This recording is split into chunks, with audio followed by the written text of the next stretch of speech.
Good morning, Year 1, and welcome to our third science lesson. Today, the robots and I would like you to think about everyday materials.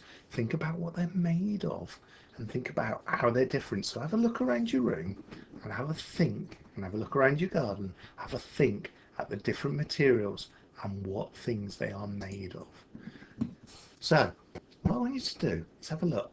Have a look at, say, for example, your window and work out what that's made out of. Have a look outside and see what's growing or what fence you've got and think about what that's made of. And what I want you to do is write down as many different materials as you can think of. And when you're ready, we'll have a look at some of the ones we're going to be focusing on for today's challenges.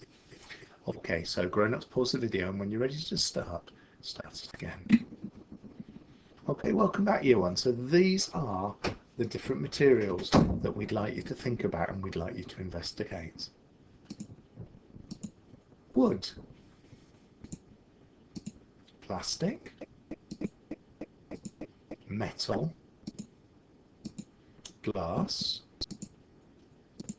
paper,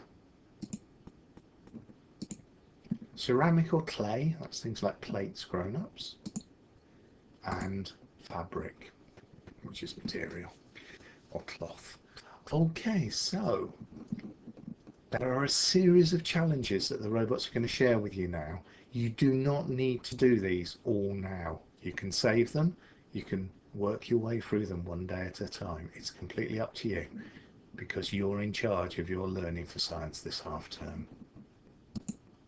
So, the first challenge is go outside and try to find and photograph objects which are made of metal, wood, plastic, glass, paper or cardboard, ceramic or clay, or fabric. And if you can, create a poster labelling each one of those objects. Now, whether you stick the photos or whether you draw those objects, it's completely up to you. But the robots would love to see examples of all these materials because some of these materials they don't have on their own planet. So that's the first challenge. Second challenge, make a treasure chest out of everyday materials and decorate it. Now, try to find objects to put in your treasure chest so that you have examples of wood, plastic, glass, metal, paper, cardboard, ceramics, clay, or fabric. You don't need to include the objects representing the materials you've used to make a treasure chest. So if your treasure chest is made out of cardboard, you wouldn't need to put any cardboard inside. Okay, so that's your second challenge. And again, grown-ups, don't forget you can do one of these a day whenever you want.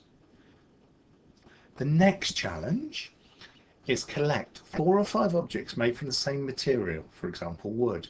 Now select another object which is made from a different material. Challenge someone else to decide which one is the odd one out and why. And grown-ups, you could do this for your child as well if you wanted to do it the other way around. So that is the final one of the challenges for this lesson. So if you can send in any photos or evidence, that would be fabulous. Otherwise, the robots will know what you're doing anyway. So thank you for listening, and we'll have another lesson to continue with later.